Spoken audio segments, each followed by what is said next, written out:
Hilary Greene got out of her old Volkswagen Polo, puffed the tragic wagon, and closed the door quickly behind her as a blast of cold November air tried to snatch it from her fingers.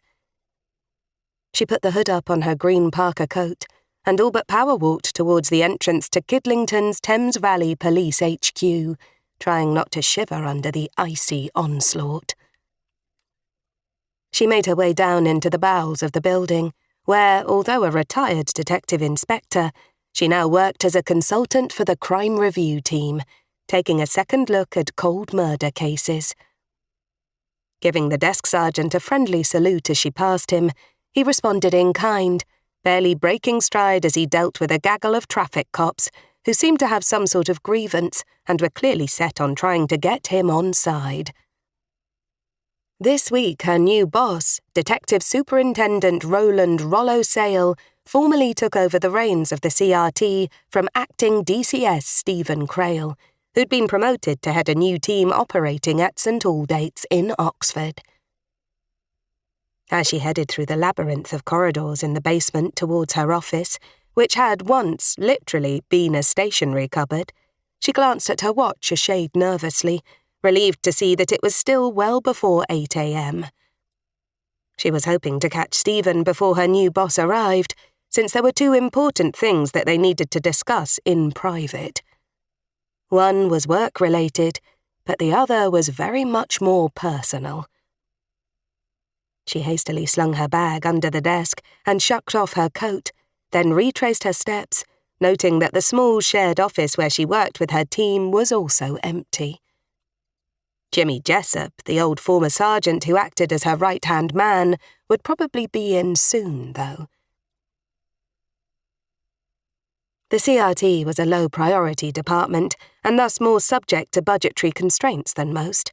The brass had recently taken to recruiting young civilian consultants who would be content to be paid peanuts in exchange for an apprenticeship of sorts, thereby freeing up fully trained police officers for more active duties. The two currently assigned to Hilary, young goth Wendy Turnbull and wealthy whiz-kid Jake Barnes, would probably also be in early, since both were keen and eager to work. Hilary's lips twitched slightly as she contemplated Jake Barnes's ulterior motives for such diligence, and sighed. Ever since he'd joined them in the CRT, she couldn't help but wonder why a good-looking young guy who'd made so much money so fast should be interested in a second career in the police force. Right from the start she'd doubted him, and had since been proved right to do so. But before the day was out, they were finally going to get some answers from that young man, and she could only hope that they were going to be ones that they could all live with. The top brass, not surprisingly, regarded him as their golden boy and something of a PR coup, and Hilary wasn't looking forward to being the one to disabuse them of that fond notion. She tugged down the navy blue jacket of her two-piece suit and smoothed back her cap of dark chestnut-brown hair before tapping on her boss's door. Her lips curled into a slight smile as a familiar voice called for her to enter. Detective Chief Superintendent Stephen Crail looked up as she opened the door and stepped in. What he saw was a woman who had just celebrated her 50th birthday, with an intelligent, pale oval face, large sherry-coloured eyes, and an old-fashioned hourglass figure.